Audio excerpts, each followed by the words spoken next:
Раза буквально, наверное, с 5-го запустился. Тяжеловато ему было разбудиться после зимы. Но нормально все. Все работает, все штатно.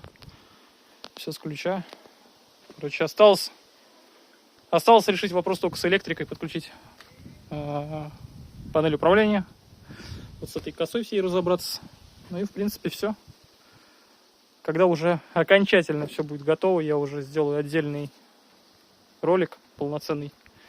Что было сделано, как было сделано, какие материалы использовал, сколько денег ушло и в этом всем роде. Короче, как-то так.